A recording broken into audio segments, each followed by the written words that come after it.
আমি বাংলাদেশ জাতীয় সংসদ ভবন থেকে বলছি যে হাজ মোহাম্মদ আসাদুল ইসলাম এই সরকার শেখ হাসিনার সরকার ক্ষমতায় আসার পর থেকে আমাকে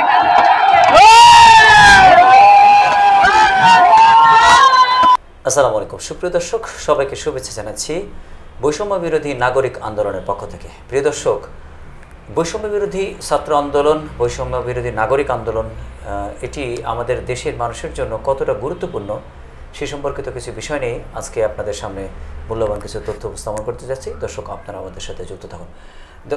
জি, জনাব আসাদুল ইসলাম, আপনি দর্শকদেরকে জানাতেন এই যে ছাত্র আন্দোলনের যে প্রেক্ষাপটটা শুরুর পর্যায়ে আপনি যুক্ত ছিলেন, আমরা যুক্ত ছিলাম। আমরা ছাত্র ছিলাম না, ছাত্রদের অভিভাবক, কিন্তু ছিলাম ছাত্রদের পাশে, এবং চূড়ান্ত আন্দোলন পর্যন্ত আপনি ছিলেন, আমরা ছিলাম। গণমাধ্যম কর্মী হিসেবে আমি পাশে ছিলাম। আপনি একেবারে পুরো আন্দোলনের নেতৃত্ব দিয়েছেন। আপনার যারা ভাতিজা খ্যাত যে ছাত্ররা, তাদের সাথে আপনার সন্তানও এই আন্দোলনে যুক্ত ছিল।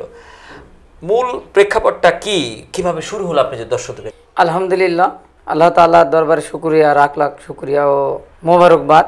আল্লাহ তাআলা সুস্থভাবে আমাদেরকে এই যে বৈষম্য বিরোধী আন্দোলন, আমার সন্তানেরা তারা এই ফ্যাসিস্ট সরকারকে তারা চিনে ফেলেছিল, অনেক আগেই চিনে ফেলেছিল। এই চিনে ফেলার কারণে যদি যে তারা ঘুষ ছাড়া তারা কখনো চাকরি দেয় না। এ কোটা, সে কোটা, মুক্তিযোদ্ধা কোটা, ওই চাকমা কোটা, উপজাতি কোটা। আপনি বলেছিলেন যে চিনে ফেলেছিল, তো চিনে ফেলে আমরা আজ থেকে যদি 11 বছর পূর্বে যাই, 2013 সাল শাপলা চত্বর, এই যে দুইবার আন্দোলন হলো, বিশেষ করে 5ই মে যেটি, সেদিনও তো তারা চিনে ছিল বিধায় এই সরকারের কাছে 13 দফা দাবি নিয়ে কিন্তু এসেছিল 2013 সালের 13 দফা। এই রফা বন্ধ করার জন্য সরকার সেদিনের যে হামলা করেছিল, নিরপরাধ ছাত্রদেরকে যেভাবে হত্যাগুলি করেছিল, সেটি আসলে হৃদয়ের দগদগে একটা আবেগ ছাত্রদের মাঝে ছিল কিনা? মাদ্রাসা ছাত্র বিশেষ করে তারা এই ফ্যাসিস্ট সরকার, এই হাসিনা বিশেষ করে আল কোরআনের বিরোধী, সেখানে ছিল অনেকগুলা মাদ্রাসা ছাত্র, তাদের প্রতি নির্মম অত্যাচার করেছিল। তাদের নির্দেশনার ভিতরে কিছুটা ত্রুটি ছিল। এই কারণের জন্য সরকার, ছাত্ররা রাত্রে আন্দোলন দিয়েছিল। তারা ইসলামিক দল হেফাজত, তাদের নাম বাড়াবার করেছিল যে হেফাজত, আসলে কি তারা ছাত্র, এদেশেরই ছাত্র ছিল। তাদের রাত্রে প্রোগ্রাম দেওয়ার কারণের জন্য এই শেখ হাসিনা কাছে সুযোগ পেয়েছিল। ওই আন্দোলন থেকে আমরা অনেকটা শিখেছি যে রাত্রে যদি এই আন্দোলনের প্রোগ্রাম যদি রাত্রে দেওয়া হয়, তাহলে আবারও এই শেখ হাসিনা সুযোগ পাবে। এই কারণে ছাত্রদের সঙ্গে করে এই সমন্বয় যে ছাত্র কমিটি ছিল, এদেরকে নিয়ে সন্তান হিসাবে তাদেরকে আমি সর্বসময় আমি দিক নির্দেশনা দিয়েছিলাম যে রাতে কোনো প্রোগ্রাম দেওয়া যাবে না, সবসময় দিনে দিতে হবে। কারণ রাতে তারা মানে বিজয় হয়েছিল, রাতে এর আগে তারা খেলেছিল। এই রাতের সুযোগটা লাইট বন্ধ করে দিয়ে তাদেরকে নির্মমভাবে হত্যা করেছিল।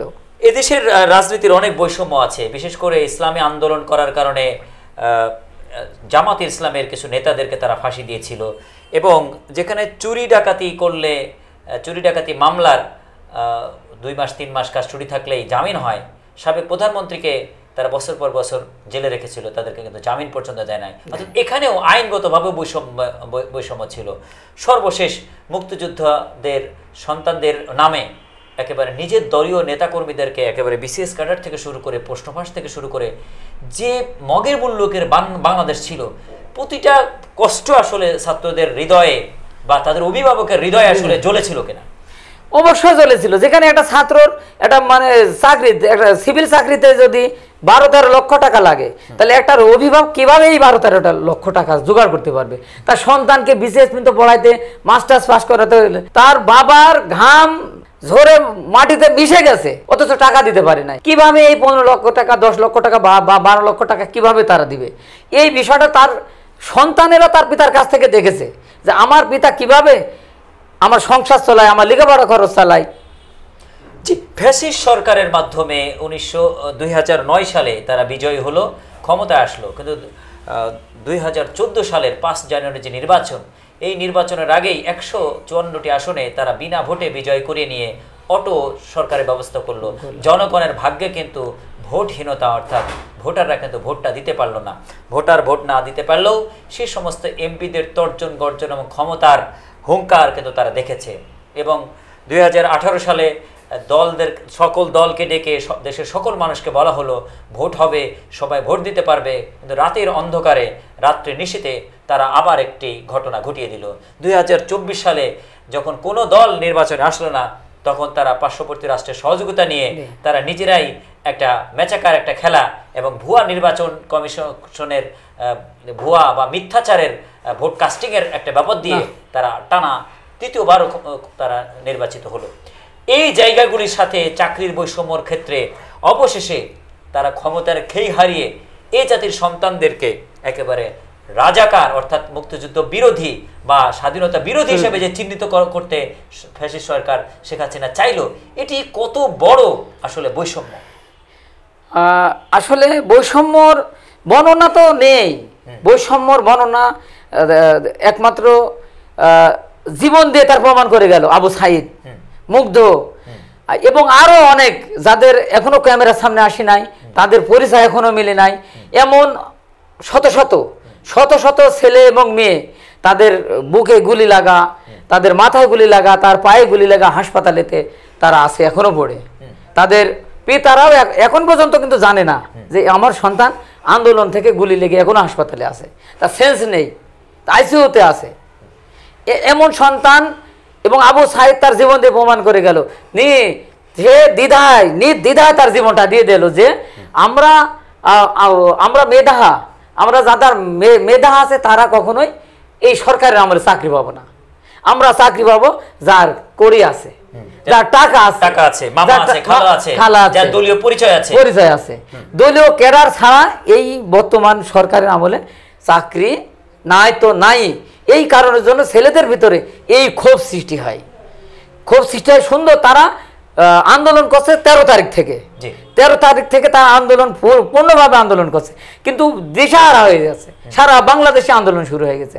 কিন্তু তারা কিভাবে আন্দোলনটা সফল হবে তারা কিন্তু বুদ্ধি পাচ্ছে, ফিল্ড প্ল্যানিংটা নাই, অর্থাৎ রণকৌশলটা ছিল না সেখানে। ছাত্রদের রণকৌশল, এই যে অভিভাবক শ্রেণী, আমরা যারা পিছনে থেকেছে, কাউকে পানি দিয়ে সহযোগিতা করা বা কি করছে গণমাধ্যম হিসাবে রিপোর্ট করা, এইগুলা জীবনের ঝুঁকি নিয়ে অভিভাবকরা যে এগিয়ে এসেছিল, বা মা তার সন্তানকে খাইয়ে পরিয়ে বলছে যাও বাবা যাও, আমি তোমার পিছনে আসি, মা খাবার নিয়ে যাচ্ছে, সন্তান আন্দোলনরত থাকছে। এই যে রেভলিউশনটা, অর্থাৎ এই একেবারে পরিবারটা, একটা পরিবারই তার অধিকারের জন্য বৈষম্যের একটা আন্দোলনমুখী হয়ে যাবে, মাঠে নিয়ে আসলো, এটি স্মরণকালে সেরা ইতিহাস কিনা? সেরা ইতিহাস, সর্বকালে সর্বশ্রেষ্ঠ ইতিহাস। কারণ বাংলাদেশে কোটা ভিত্তিক আন্দোলন না, এই পৃথিবীতে কোথাও কোনো কোটা ভিত্তিক আন্দোলন হয় নাই, বৈষম্য বিরোধী কোনো আন্দোলন হয় নাই, পৃথিবীতে হয় নাই। এই একটি মাত্র দেশ যেখানে কোটা ভিত্তিক আন্দোলন হয়েছে, বৈষম্য বিরোধী আন্দোলন হয়েছে। রিক্সাওয়ালা, এমনকি রিক্সাওয়ালারা, আমরা যারা আন্দোলন করেছি, তা আমার সন্তানদেরকে নিয়ে আন্দোলন করেছি, এই রিক্সাওয়ালারা আমাদেরকে খাওয়াইছে, বাবা তোমরা খাও, ভাই তোমরা খাও। সন্তানদেরকে তারা পানি নিয়ে এসে দিয়েছে, ভিক্ষুকরা তাদের ভিক্ষার টাকা দিয়েছে, ভিক্ষুকরা তার ঝুলি থেকে বের করে, আমি নিজে চোখ দেখেছি, আপনিও দেখেছেন, হয়তো আপনিও দেখেছেন, আপনি ছিলেন যেহেতু আমাদের সাথে, আপনি ছিলেন, আপনিও দেখেছেন। এই ভিক্ষার থলি থেকে তারা কত বড় তাদের ভিতরে ত্যাগ, তারা ভিক্ষার থলি থেকে আমার হাতে টাকা দিয়ে আমি আমার সন্তানকে তাদেরকে দিয়েছি। এই এখন যারা উপদেষ্টা, আমার সন্তান যারা উপদেষ্টা হয়েছে, তাদেরকে আমি টাকা দিয়েছি, বাবা এই দেখো এই ভিক্ষার থলি থেকে টাকা দিয়েছে। তারা সাথে সাথে নারে তাকবীর আল্লাহু আকবার বলে স্লোগান দিয়েছে। এবার ছাত্রদের মাঝে তার খোদার প্রতি বা স্রষ্টার প্রতি যে ভালোবাসাগুলো দেখা গেল, তাদের ইমানি যে জজবাটি দেখা গেল, জীবন দেব এবং জীবন দেওয়ার সময় নারা তাকবীর আল্লাহু আকবার বলে পুরো বাংলাদেশ যে আসলে ধ্বনিত হলো, এটি মহান রবের প্রশংসা বাণী আসলে ঘরে ঘরে পৌঁছে গেল কিনা? আল্লাহ তাআলার সহন সাহায্য। এই ছাত্র আন্দোলন তো কখনো সরকার পতন চায় নাই, না সরকার পতন চায় না, তারা কোটা বাতিলের জন্য অধিকারের একটা চাওয়া ছিল, ছাত্রদের একটা ন্যায্য চাওয়া ছিল।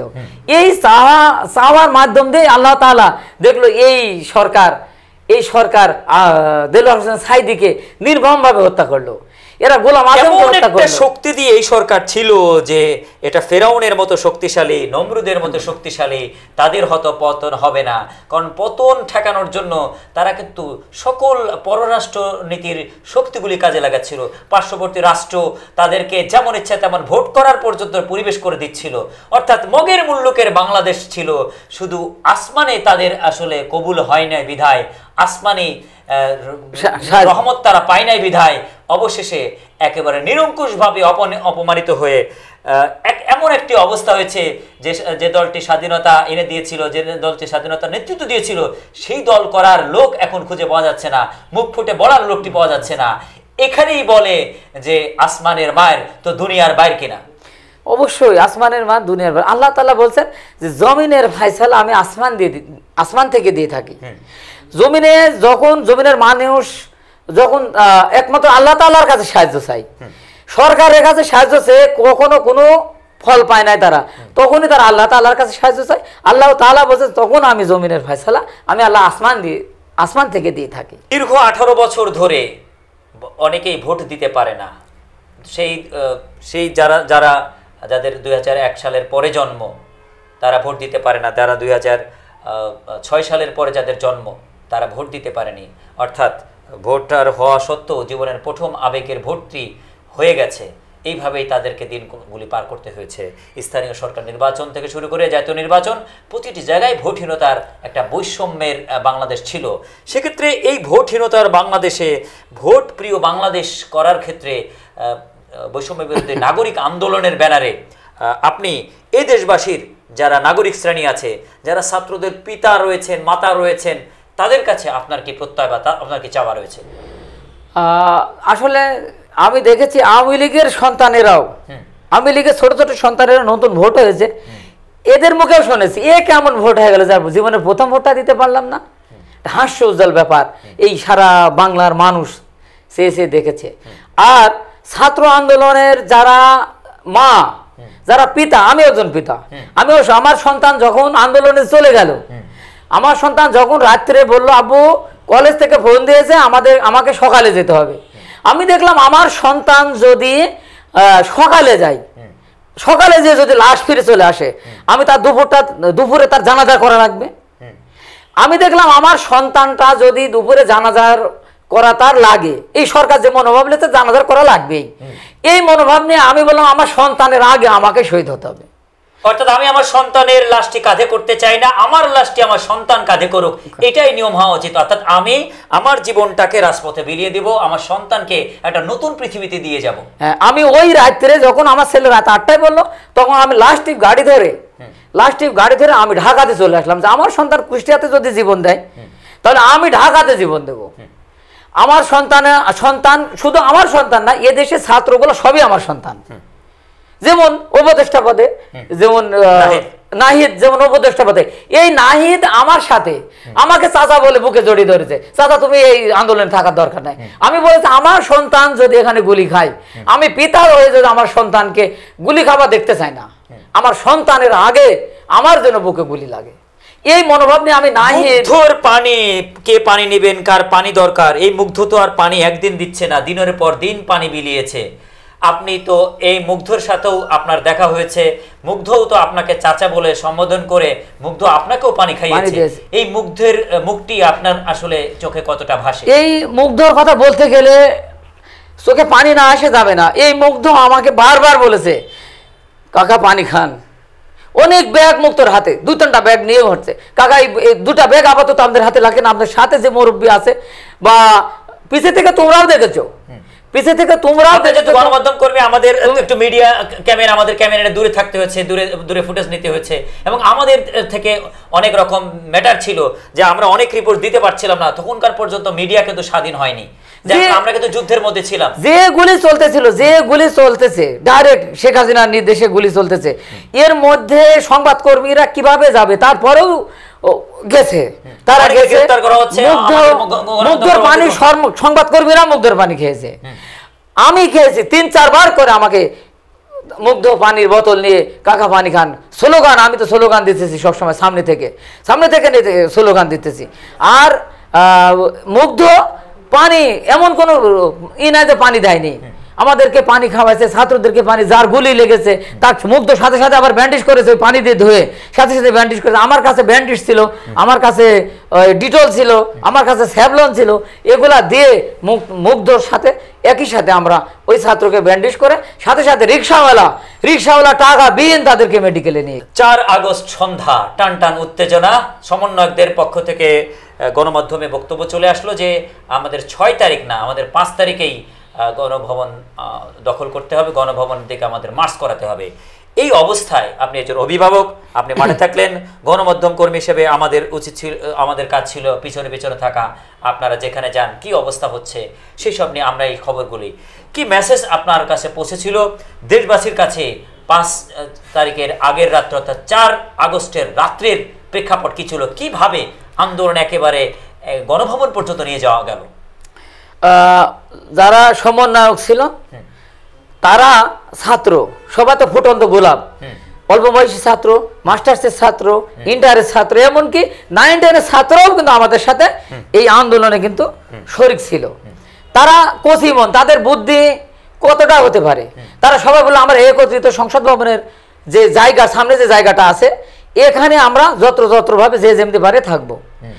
কিন্তু আমি বললাম, এবং সমন্বয়ক ভিতরে নাম না জানা অনেক সন্তান তারা ছিল, আমাকে চাচা বলে ডাকতো, তাদেরকে আমি ডাকলাম, ডেকে বললাম যে বাবা এইভাবে থাকা যাবে না, তোমাদের চেহারাই বলছে তোমরা ছাত্র, তোমরা যারা অভিনয় করতে হবে, অভিনয়ের মাধ্যমে কেমন অভিনয়? তখন সমন্বয়ে আমাদের ছাত্র জিজ্ঞাসা করলো কাকা কিভাবে থাকতে হবে? আমি বললাম কাকা জায়গায় জায়গায় জায়গায় জায়গায় সুন্দরভাবে, যাদের চেয়ার একটু নারীর মতো আছে তারা নারী সেজে বোঝে না, দুজন দুজন করে বসে থাকো। আমি যেমন ছিলাম, যারা টোকায় ছিল, ভিখারি ছিল, এদের সাথে নিয়ে আমরা মুরব্বীগুলা এদের নিয়ে বসেছিলাম যে আমরা এই শহরে কামলা দিতে এসেছি। প্রশাসন জিজ্ঞাসা করছে রাত্রে, আমরা বললাম এখানে আমরা রাজমিস্ত্রির কাজে এসেছি। কেউ বললো আমরা এখানে বিল্ডিং এর ঢালাই টানার কাজে এসেছি, কেউ বললো যে আমরা এখানে রিক্সা চালাতে এসেছি। রিক্সাওয়ালারাও আমাদেরকে এইভাবে অনেক সময়, রিক্সাওয়ালারা রিক্সার পরেও অনেক এভাবে হেলান দিয়ে বসে রাত যাপন করেছি।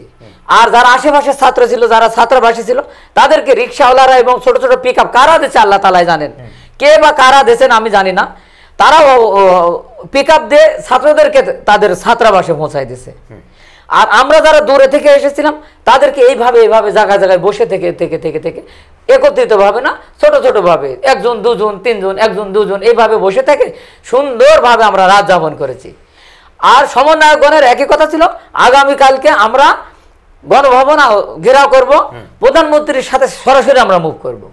আমরা কোনো মিডিয়া বা কোনো কারোর মাধ্যমে কোনো কিছু জানতে চাই না, তার মুখ থেকে চাই। তার তথাকথিত 53% মৌখিক 53% যে কোটা ছাত্রদের দিবে, মেধাদের দিবে, এটা ছিল তার মৌখিক কথা, অন্তরের কথাটা ছিল না, এটা ছাত্ররা বুঝে ফেলেছিল। এই কারণের জন্য সরাসরি প্রধানমন্ত্রীকে বলেছে তার সামনে মুভ করার জন্য আমরা আসলে গিয়েছিলাম, ছাত্ররাও কিন্তু এভাবে গিয়েছিলাম। পরের দিন সকাল টানটান উত্তেজনা, বিভিন্ন জায়গা থেকে একেবারে গুটি গুটি পায়ে যার যার জায়গা থেকে একেবারে সেই হ্যামিলনের বাসিওয়ালার পঙ্গপালের মতো সবাই রওনা হওয়া শুরু করলো গণভবনের দিকে। 11টার বেশি, 11টা সাড়ে 11টার দিকে সবাই গণভবন অভিমুখের একেবারে গেটের অবস্থান। সেনাবাহিনীর আগে থেকেই সিদ্ধান্ত ছিল যে না, তারা এই ছাত্রদের উপরে, এই সাধারণ বেসামরিক মানুষের উপরে তারা গুলি চালাবে না। সেনাবাহিনী যে সহযোগিতাগুলি করেছিল, সেক্ষেত্রে স্মরণকালের সেরা ভালোবাসা আসলে এই দেশের মানুষের কাছে সেনাবাহিনী পেল কিনা? সেনাবাহিনী তো পেলই, সেনাবাহিনী পেল। তারপরে সেনাবাহিনীরা দেখলো যে এদেশের, আমিও তো ছাত্র ছিলাম, ছাত্র থেকে লাইনে দাঁড়াইছি, লাইন থেকে আমাদেরকে চাকরি হয়েছে, আবার তাদের সন্তানও তো এর ভিতরে ছিল, সেনাবাহিনীর সন্তানও এর ভিতরে ছিল। অনেক সেনাবাহিনী বলো আমার সন্তানের ভিতরে আছে, অর্থাৎ ওই সেনাবাহিনী কিভাবে তার সন্তানদেরকে গুলি করবে? তারা আমাদেরকেও টাচ দিয়েছিল যে আমরা আপাতত তোমাদের প্রতি কোনো রকম গুলি চালাবো না। এই থেকে আমাদের মনোবল অনেক অনেক বেড়ে গেল, আমাদের ছাত্রদের মনোবল বেড়ে গেল, নাহিদের মনোবল বেড়ে গেল। নাহিদ সর্বক্ষণ সর্ব জায়গায় নেতৃত্ব দিয়েছে, নাহিদ সর্বক্ষণ সর্বসময় মাঠে থেকেছে, গুলি অনবরত হচ্ছে, নাহিদ বলছে কাকা বসে পড়তে হবে, ছাত্রদের বলছে বসে পড়তে হবে। এইভাবে নাহিদ যে উপদেষ্টা হয়েছে, এ তো নাহিদকে অনেক ধন্যবাদ। আর নাহিদকে যারা উপদেষ্টা বানাচ্ছে তাদেরকেও অনেক ধন্যবাদ। আর এই যে ডক্টর ইউনূস, তিনি এই দেশের একজন ভালো মানুষ, সে এই বাংলাদেশকে মন প্রাণ দিয়ে তার ভালোবাসে। গণভবনে গণহারে জনগণের প্রবেশ এবং নানা রকম আবেগ উল্লাস অনেক কিছু দেখা গেল গণভবনে ঢোকার প্রাক্কালে। যেহেতু আমরা অনেক পিছনে পড়ে গিয়েছিলাম, আপনারা জনগণের ভিড় ঠেলে তো আর ওখানে যাওয়ার পরিবেশ ছিল না, সেক্ষেত্রে কি প্রেক্ষাপট আপনি দেখলেন? গণভবন থেকে আবার আপনারা সংসদ ভবনে গেলেন, সেখানকার একটি ভিডিও ক্লিপস আমাদের কাছে আপনি এসছে, আমরা অবশ্যই দর্শকদেরকে দিব। যে প্রিয় দর্শক, আজকের আলোচক জনাব আসাদুল ইসলাম, তিনি সংসদ ভবন বিজয়ের পরে, গণভবন বিজয়ের পরে তারা যখন সংসদ ভবনে গিয়েছিলেন সেখানে একটি বক্তব্য দিয়েছেন, সেই ফুটেজটা অবশ্যই ভিডিও ক্লিপসটি আপনাদেরকে দেখাবো। এই ফ্যাসিস্ট হাসিনা আজ প্রবেশ করতে না পারে, এগুলো আমি আমার দেশবাসীকে নিয়ে, সংসদ সদস্যদেরকে নিয়ে আমি আন্দোলন গড়ে তুলব। এই শয়তান আন্দোলনের শত্রু, জাতিসংঘের শত্রু, নিজামীর শত্রু, শত্রু শয়তান শেখ হাসিনা যাতে করতে না পারে, আমি আজ বলছি, আমি এই কিছু ফাঁসি চাই, ফাঁসি সরকার হাসিনা, ফাঁসি চাই, ফাঁসি চাই, ফাঁসি চাই, ফাঁসি চাই, ফাঁসি চাই, ফাঁসি চাই, ফাঁসি চাই, ফাঁসি চাই। তো আপনি বললেন যে কি প্রেক্ষাপট ওখানে হলো, সেই সময় যারা সেনা বাহিনীর, বিশেষ করে প্রেসিডেন্ট গার্ড রেজিমেন্টের পিজিআর এর যে সমস্ত সেনারা ছিল, তারা কিভাবে শেখ হাসিনাকে, স্বৈরাচারী শেখ হাসিনাকে সেভ করছিল বা গার্ড দিচ্ছিল? আসলে আমাদের ছাত্রদের ভিতর অনেকগুলো ছাত্র যাত্রাবাড়িতে ছিল, অনেক ছাত্র শাহবাগে ছিল। এই ছাত্রগুলোকে 1 ঘন্টার ভিতরে কিভাবে নাহিদরা যেন গণভবনের সামনে নিয়ে চলে আসছে, যে কাকা একত্রিতভাবে অন্য কোথাও আমার আক্রমণ যাব না, একত্রিতভাবে সবাই মিলে আগে গণভবনে যাব, যেখানে প্রধানমন্ত্রী অবস্থান করতেছে। এইভাবে যখন নাহিদ এবং সমন্বয় কমিটি আরো সদস্য, যাদের নাম আমার মনে নেই, তারা সবাই আমাকে আঙ্কেল বলছে, চাচা বলছে, তাদের নাম আমার মনে নেই, তাদের মুখ দেখলে বলবে এই আয়নাটাই আমার ছিল, এই আয়নাটা, এই সন্তানটা, এই সুন্দর, এই ইয়াং ম্যান আমাদের সাথে ছিল। কিন্তু আমি তাদের নাম তো কেউ কারোর নামই, আসলে এত মানুষ ছিল এখানে যে কেউ কারোর নাম ওই সময় মুখস্থ করার কাজ দরকার ছিল। এটা মিশন একটাই, নাম কাজ পরিচয় পরে, আমাদের মিশন একটাই, আমরা একটা বিজয় অর্জন করব। হ্যাঁ, একজন ছাত্র বলল, কাকা কিছু সংখ্যক আমরা ছাত্র দুভাগে ভাগ করে দেবো, কিছু যাব সংসদ ভবনে আর আমরা কিছু যাব হচ্ছে গণভবনে, যেখানে আমরা একত্রিতভাবে যাব, একবারে ঢুকে পড়বো, আমাদেরকে গুলি করারও সময় পাবে না। এইবার তখন আমরা কিভাবে আল্লাহ তাআলা জানে, আসে গণভবনের গেটের সামনে দাঁড়ালাম, দাঁড়ানোর পরে দেখলাম ভয় তো সবার গুলির আছেই, গুলির ভয় সবারই আছে, কিন্তু মৃত্যুর ভয় কারণ নেই। গুলি যে করবে এটা নিশ্চিত, আমরা নিশ্চিত গুলি করবে, এই পুলিশ কর্তৃক গুলি করবে, ওদের পোষা, শেখ হাসিনার পোষা বংশীয় কিছু পুলিশ আছে, তারা গুলি করবে। এবং ইন্ডিয়া থেকে যে নিয়ে আসছে, এগুলো আমরা আগেই জানি যে ইন্ডিয়া থেকে কিছু তারা নিয়ে আসছে, এরা আমাদের প্রতি গুলি করবে। তো গুলি করে আমরা সামনের গুলাম মারা যাব, হয়তো 2000 মারা যাব, কিন্তু আজকে শেখ হাসিনা আমরা যেভাবে হোক তার কাছে যাব এবং তাকে আমরা অবরুদ্ধ করে ফেলবো, এটাই আমাদের প্ল্যান ছিল। এবং আমার ছাত্ররা, আমার সন্তানেরা সেই প্ল্যান, যখনই গেট ভেঙে ভিতরে ঢুকেছে তখন শেখ হাসিনা দৌড়াদৌড়ি শুরু করেছে। কিভাবে যাচ্ছে, বেলা যখন 11:15 বাজে, তখন শেখ হাসিনাকে আমরা স্বচোখে দেখতে পাই, স্বচোখে দেখতে পাই যে শেখ হাসিনা তার গণভবনে ওই জায়গায় ছোটাছুটি করতেছে। সেদিন একটা পেরেশানের ভিতরে হয়ে গেছে। তখনই আমার সমন্বয়করা বলছে, তখন জোরে তাকবীর শুরু হয়ে গেল, এমন তাকবীর শুরু হয়ে গেল যে তাকবীরের জন্য জয়, আমাদের জয় আমরা নিশ্চিত মনে করেছি। এই জয়ের তাকবীর শুনলেই আগের তাকবীরগুলো ছিল, আগের ধ্বনিগুলো ছিল আলাদা, আর ওই 12টা ধ্বনিগুলো ছিল আলাদা। এটা বিজয়ের তাকবীর, একটা বিজয়ের তাকবীর। এবং ছাত্রদের ভিতরে, সমস্ত আন্দোলনকারীদের ভিতরে কোনো প্রকার কোনো দ্বিধা দ্বন্দ্ব আর থাকলো না, ভয় থাকলো না, গুলির ভয় আর থাকলো না। তখন সশরীরে আমরা ভিতরে ঢুকে পেলাম। ভিতরে ঢুকতেই শেখ হাসিনা দেখলাম শেখ হাসিনা আছে। তারপর কিছুক্ষণ পরেই দেখো ওই ভিতর দিয়ে ওই পারে গিয়ে, তার বাসভবনের ওই পারে গিয়ে যে আর্মির সাথে এই যে বলছে যে আমাকে বক্তব্য দিতে দাও, জাতির উদ্দেশ্যে ভাষণ দিয়ে, এসব কোনো কথাই ওই সময় শেখ হাসিনা বলার সময় পায়নি। একমাত্র সেনাপ্রধান খুব চৌকস, তিনি খুব ভালো লোক, বোঝাই গেল তিনি ভালো লোক। তিনি তার সেনাবাহিনী যে শ্রেষ্ঠ সন্তান, সেনাবাহিনী যে পৃথিবীর শ্রেষ্ঠ বাহিনী, এটা সে প্রমাণ করলো যে ছাত্রদের হাতে একটা প্রধানমন্ত্রী খুন হবার চেয়ে, শহীদ হবার চেয়ে বা হত্যা হবার চেয়ে, অপমান হবার চেয়ে আমি তাকে সেভ করি। এই সেনাপ্রধান তার সুচক্ষণ বুদ্ধি দিয়ে তাকে হেলিকপ্টারে করে নিয়ে চলে গেল। তখনই ছাত্র জনতা উল্লাস প্রকাশ করতে থাকলো এবং ভিতরে ঢুকে গেল এবং আয়না ঘরের ভিতরে কিছু ছাত্র এবং কিছু অভিভাবক এবং গ্রামের এই আছে গণভবন এলাকার এবং সংসদ ভবন এলাকার সমস্ত গার্মেন্টসগুলো বন্ধ ছিল, সমস্ত কলকারখানা সরকার বন্ধ করে দিয়েছিল, কার্ফিউ দিয়ে দিয়েছিল। এজন্য তারা যেতে পেরেছিল না। তারা তাদের ঘর থেকে বেরিয়ে আমাদের সাথে তারা একত্রিতভাবে আয়না ঘরের দিকে আক্রমণ করে এবং আয়না ঘর থেকে যেগুলো বন্দী ছিল তাদেরকে সুন্দরভাবে গোলাম আজম চাচার সন্তান, তাদেরকে আরো যারা ছিল বন্দী, তাদেরকে পিঠে বাই করে ভাঙি চুরি তাদেরকে বের করে নিয়ে যায়। এবং শেখ হাসিনার বাড়িতে অনেক অবৈধ সম্পদ ছিল, যেগুলো ছাত্ররা হাতেই করে নাই, ছাত্ররা ধরেই নাই, বলো এই সবগুলা ধরাও পাও।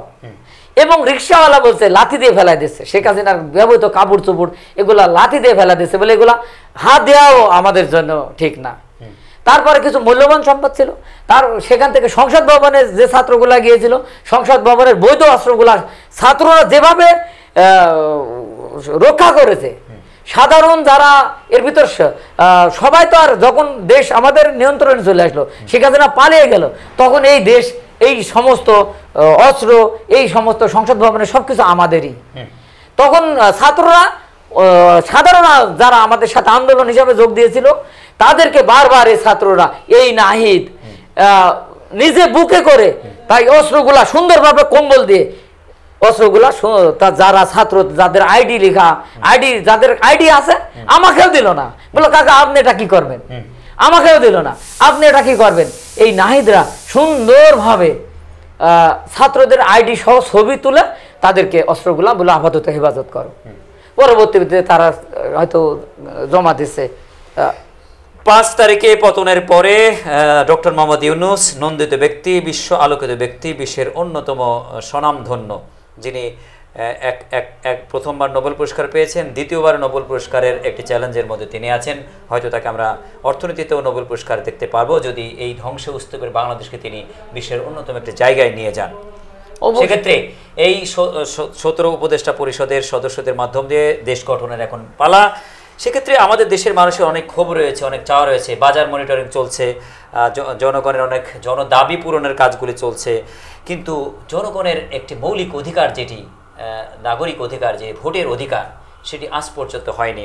হুদা কমিশন এবং হাবিবুল আওয়াল কমিশনের মাধ্যম দিয়ে দুইটি নির্বাচন তারা করেছে এবং যেটার যে সমস্ত নির্বাচনের ক্ষেত্রে স্থানীয় সরকার নির্বাচনের কিছু প্রতিনিধিত্ব তারা রয়ে গেছে। মাঠ জরিপ বলছে যে এই হামলায় বা এই ভয়ে যে যারা আওয়ামী লীগের সমর্থিত যারা ছিল, আওয়ামী লীগের যারা উচ্ছিষ্টভোগী ছিল, তারা কেউ কিন্তু আর সেই পরিষদে যাচ্ছে না। ইউনিয়ন পরিষদ চেয়ারম্যান ইউনিয়ন পরিষদে যাচ্ছে না, মেয়র তার মেয়রের কার্যালয়ে যাচ্ছে না, জেলা পরিষদ চেয়ারম্যান তার জেলা পরিষদ চেয়ারম্যানের কার্যালয়ে যাচ্ছে না, উপজেলা পরিষদ চেয়ারম্যান উপজেলা পরিষদে বসছে না। এমন স্থানীয় সরকার বিভাগে যদি এমন অচল অবস্থা থাকে তাহলে তো দেশ গঠন করা মুশকিল হবে। তাই যেহেতু বিতর্কিত কমিশন ছিল, স্বৈরাচারী সরকারের কমিশনের নেতৃত্বে এই নির্বাচনগুলি প্রশ্নবিদ্ধ ছিল, জনগণের ভোটও চাওয়া ছিল না, তাই স্থানীয় সরকার নির্বাচন বাতিল করার ক্ষেত্রে আইনি বাধ্যবাধকতার একটি ম্যাটার রয়েছে। বৈষম্য বিরোধী নাগরিক আন্দোলনের ব্যানারে পুরো দেশবাসীকে আপনি কি হবে জানাবেন? আসলে যে স্থানীয় নির্বাচন বলেন আর জাতীয় সংসদ নির্বাচন বলেন আর বিভাগীয় যে সিটি কর্পোরেশন নির্বাচন বলেন, সমস্ত নির্বাচন কিন্তু নির্বাচন কমিশনারের আন্ডারে ছিল। জি, এই নির্বাচন কমিশনার কি ভালো ছিল? তথাকথিত তার আজ্ঞাবহ ছিল, তার নিজস্ব শেখ হাসিনা সরকারের নিজস্ব লোক ছিল, যার কারণে তিনি যেভাবে চেয়েছেন তারাও সেভাবেই করেছেন। হ্যাঁ, তারা জামাতেকে দাঁড়াতে দেয়নি। তারা নিবন্ধন বাতিল করে দিয়েছে, নিবন্ধন বাতিল করে দিয়েছে। তারা বিএনপির ভালো ভালো নেতাকে মামলা দিয়ে, যেমন সে খালেদা জিয়াকে দাঁড়াতে দেয়নি, তার নামে মিথ্যা মামলা দিয়ে তাকে গৃহবন্দী, দেশবাসী জানে, সারা বিশ্ব জানে। এইভাবে যে নির্বাচন কমিশনার নির্বাচন করাতে পারে, সেই নির্বাচন কমিশনারের বৈধতা বলে আমার মনে হয় কিছু থাকে না। এটা ডক্টর ইউনূস তিনি দেখেছেন, সারা দেশের বাইরে থেকেও দেখেছেন, দেশের থেকেও দেখেছেন তাকে কিভাবে হ্যারাসমেন্ট করা হয়েছে মিথ্যা মামলা দিয়ে, সেও কিন্তু জানেন। তো এই নির্বাচন কমিশনারকে এমন তো অবস্থায় বিলুপ্ত ঘোষণা করাই আমার সেক্ষেত্রে অবিলম্বে এই নির্বাচন কমিশনের যারা 5 জন রয়েছেন তাদেরকে পদত্যাগের একটি দাবি সারা দেশ থেকে ওঠা দরকার কিনা? বৈষম্য বিরোধী নাগরিক আন্দোলনের ব্যানারে, যেহেতু ছাত্ররা এখন ছাত্র আন্দোলন শেষ, তাদের ক্লাসে ফিরতে হবে। আমি একটু বলি, স্থানীয় যে নির্বাচনটা, এই নির্বাচনটা হয়েছে তথাকথিত, যে নৌকায় ভোট দেয়নি তাকে ভোট সেন্টারে যাতে দেওয়া হয় নাই, বা যে গেছে অথচ ভোট দেয়নি তাদেরকে ধরে। স্থানীয় যে নির্বাচনগুলো হয়েছে, এই নির্বাচনে যারা নৌকায় ভোট দিয়েছে, যারা নৌকায় ভোট দিবে না তাদেরকে বাধ্য করা হয়েছে। এবং কত পার্সেন্ট ভোট পুলিং হয়েছে এটা দেশ, আপনারা মিডিয়া কর্মী ছিলেন, আপনারা আমাদের থেকেও ভালো জানেন। আবার যে ভোট দেয়নি, বাড়িতে বসেছিল, যায় নাই, তাকে বের এই গিরির ঠ্যাং, এই গিরিগুলা বের করে দিয়েছে হাতুড়ি মেরে। এমন অগণিত মামলা। আমার আপন ভাইকে, আমার আপন মেজো ভাই আয়ুব আলীকে, ওই সামাদ চেয়ারম্যান অর্থাৎ ভাড়ামারা মোকারপুর ইউনিয়নের চেয়ারম্যান, আমার আপন ভাইকে গিরি বের করে দিয়েছে। মামলা দিতে গেছি কোর্টে, থানাতে মামলা দিতে, মামলা নেয় নাই, আমাকে মিথ্যা মামলা দিয়ে জেলে আটকে রেখেছে। আমরা আওয়ামী লীগকে সাপোর্ট করি নাই। কেন করি নাই? যে আওয়ামী লীগরে যে সাপোর্ট করে, আমার মনে হয় তার মাথা আমার মনে ঠিক ছিল না। তার মাথা ছিল কিভাবে লুটতরাজ করব, কিভাবে নিজের আখের গুছাবো, কিভাবে আমার নিজের সন্তানটাকে হচ্ছে চাকরি দিব। কিন্তু আওয়ামী লীগের সন্তানরা, আমার মনে হয় এই আন্দোলন, এই বৈষম্য বিরোধী ছাত্র আন্দোলনে আওয়ামী লীগের কোন সন্তান এই ছাত্র এই আন্দোলনে ছিল কিনা আমার সন্দেহ। তারা তাদের সন্তানকে তো বিরোধী দেবে না। দেশ গঠন করতে হবে বৈষম্য বিরোধী নাগরিক আন্দোলনের ব্যানারে। পুরো দেশব্যাপী দেশের মানুষের কাছে কিন্তু অনেক বৈষম্য রয়েছে। স্কুলে বৈষম্য, বাজারে বৈষম্য, মাঠে ময়দানে প্রতিটি জায়গায় বৈষম্য কিন্তু রয়েছে। বৈষম্য কিন্তু একেবারে আমাদের প্রজাতন্ত্র দেখা গেছে, জনপ্রশাসনে কিন্তু বৈষম্যের অনেক আলোচনা চলছে। বৈষম্য বিরোধী যারা ক্যাডার রয়েছেন তারা কিন্তু অলরেডি আন্দোলন করছেন। পুরো দেশটাই বৈষম্যে ভরপুর একটি বাংলাদেশ। এই বৈষম্য মুক্ত বাংলাদেশ গঠন করার ক্ষেত্রে বৈষম্য বিরোধী নাগরিক আন্দোলনের ব্যানারে পুরো দেশবাসীর প্রতি আসলে আমাদের পক্ষ থেকে বা দেশবাসীর জন্য কি মেসেজগুলি দেওয়া দরকার? বৈষম্য বিরোধী আন্দোলন তো ঘরে ঘরে, ছোট যে ছেলেরা তারাও ছাত্র, 1-এর ছাত্র, 2-এর ছাত্র, 3-এর ছাত্র, 4-এর ছাত্র, 5-এর ছাত্র, এই ছাত্ররাও কিন্তু বুঝে গেছে কিভাবে এই যে আমার বড় ভাইরা সুন্দরভাবে এই বৈষম্য বিরোধী আন্দোলন করে সফল হলো। আর এই দেশে সবাই তো আওয়ামী লীগরেও দেখেছে, বিএনপিকেও দেখেছে, জাতীয় পার্টিকে দেখেছে। তারা তাদের এই যে দলীয়করণ, দলীয় ভাব, দেশের জনগণ, সাধারণ জনগণ যে কি চায়, সাধারণ জনগণ যে কি পায়, এইটা এই দলদের ভিতর ছিল না। আমি আমার সন্তানদেরকে, যাদেরকে নিয়ে আমি আমি এই আন্দোলনে ছিলাম, যে সন্তানদেরকে নিয়ে তারা নেতৃত্বে আসুক, তারা দেশ সুন্দরভাবে পরিচালনা করুক। কিন্তু তারা হচ্ছে ছাত্র, তারা ছাত্র কি কি যেন বলে, ছাত্র কি, তারা মাসুম, তারা মাসুম, তারা সুন্দর সন্তান, তাদের আগামী দিনের ভবিষ্যৎ, তাদের কচি মন, এই যে সুন্দর একটা মন নিয়ে তারা এই বৈষম্য বিরোধী আন্দোলনে সফল হয়েছে। আমরা তাদের সাহায্য করেছি। আমরা দেখেছি বিশেষ করে ট্রাফিক না থাকার কারণে তারা যেভাবে বর্তমানে রাতে দিনে যেভাবে ট্রাফিকের জন্য কাজ করেছেন, ঝড় বৃষ্টি ছিল, মেঘলা পরিবেশ ছিল, একেবারে গুমোট দাহ ছিল, প্রচণ্ড গরমে অস্থির ছিল তারা, তবুও তারা কিন্তু মাঠে ছিল। এই যে ভালোবাসা, দেশের মানুষের প্রতি তাদের যে কন্ট্রিবিউশনটা, তাদের জন্য নিরাপদ পৃথিবী সৃষ্টি করার জন্য, নিরাপদ বাংলাদেশ বিনির্মাণ করার জন্য আমাদের অভিভাবকের তো অনেক দায়িত্ব। পিতা তার সন্তানকে কিন্তু মাঠে পাঠিয়ে দিয়েছে, মা তার সন্তানকে খাইয়ে পরিয়ে বলছে, যাও বাবা তুমি ট্রাফিকটা ভালো করে কাজ করো। অথচ এই সন্তানেরা কিন্তু নিজের প্লেটটা পর্যন্ত ধুয়ে খেতে ইতিপূর্বে জানেনি।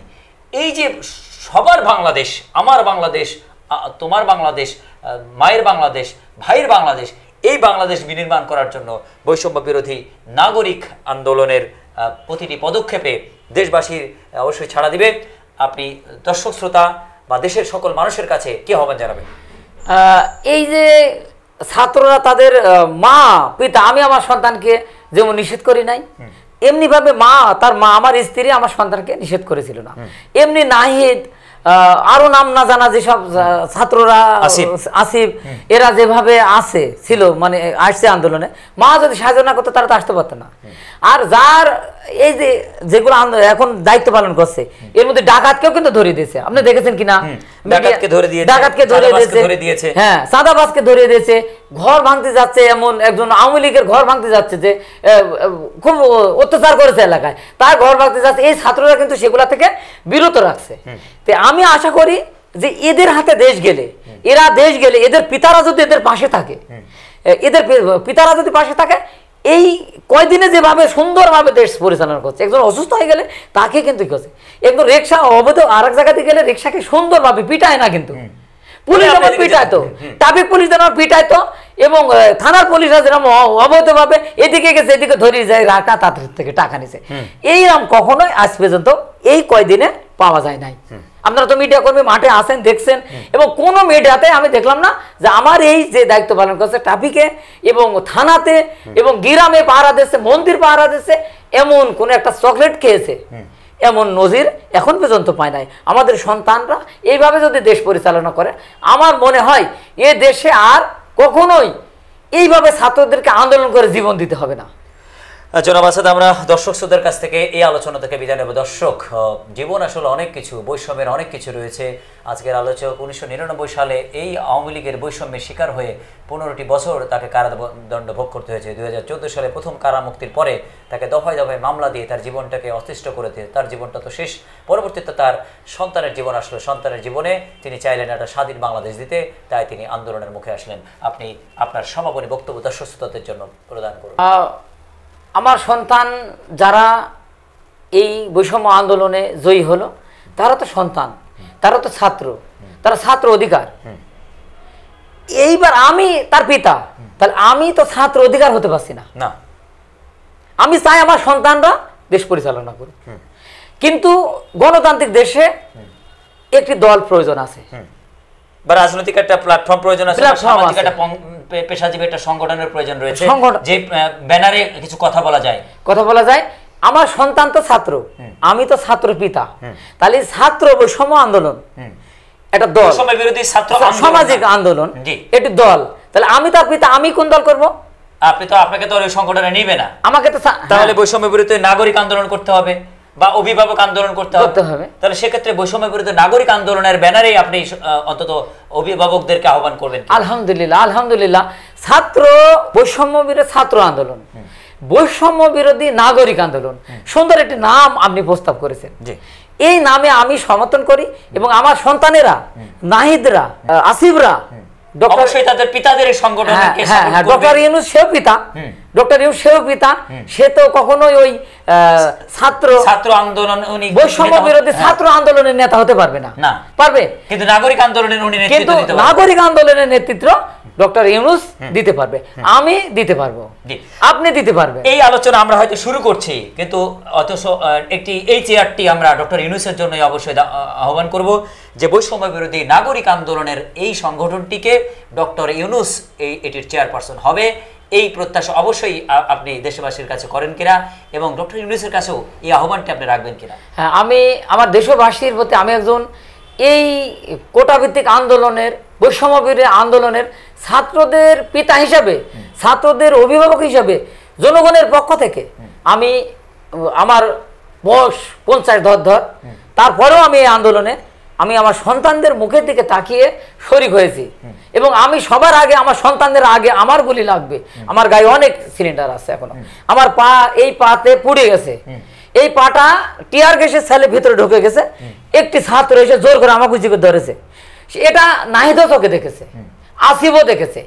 এই টিয়ার সেলটা বের করে নেওয়ার সাথে সাথে আমার পাটা কালো হয়ে গেছে, এখন পায়ে ক্ষত চিহ্ন, অনেক ক্ষত চিহ্ন, যেটা চিকিৎসা করার দরকার।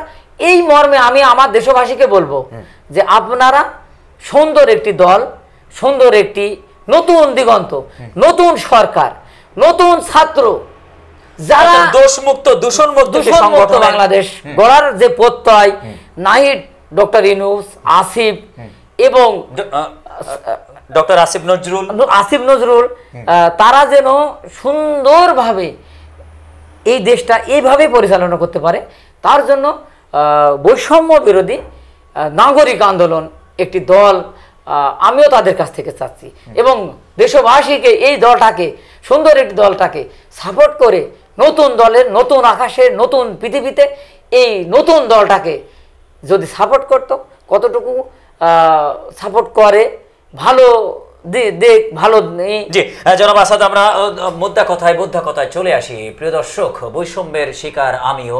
বৈষম্যের কারণে আওয়ামী লীগের আমলে শুধুমাত্র শেভ করা বাদ দিলাম, আমার একটা দাড়িওয়ালা হয়ে গেলাম, আমাকে দেখে পাকিস্তানিদের মতো মনে হয়, আমাকে দেখলে আফগানিস্তানিদের মতো মনে হয়, তাই জঙ্গি মামলায় দুবার আমাকে কাস্টডিভুক্ত করা হয়েছে। আমার 30-35 লক্ষ টাকার ব্যবসা একেবারে আগুন ধরিয়ে পুড়িয়ে দেওয়া হয়েছে। 2011 সালে মামলার পর থেকে আমি নিজের জীবন পরিচালনা করার জন্য, সংসার দেখাশোনা করার জন্য গণমাধ্যম কর্মী হিসেবে, কখনো মার্কেটিংয়ে কাজ করে এই পর্যায় পর্যন্ত আসছি। আজকে আমি ভূমিহীন শুধুমাত্র এই আওয়ামী লীগের কারণে। আমার প্রত্যেক সম্পদ পর্যন্ত বিক্রি করে আমাকে কিন্তু নিজের দায়গুলি, দেনাগুলি দূর করতে হয়েছে এবং দফায় দফায় ক্ষতিগ্রস্ত হয়েছি। নানাভাবে, নানা রক্তচক্ষু, নানা হুঙ্কারে, নানা হুমকিতে আমার জীবন চলেছে।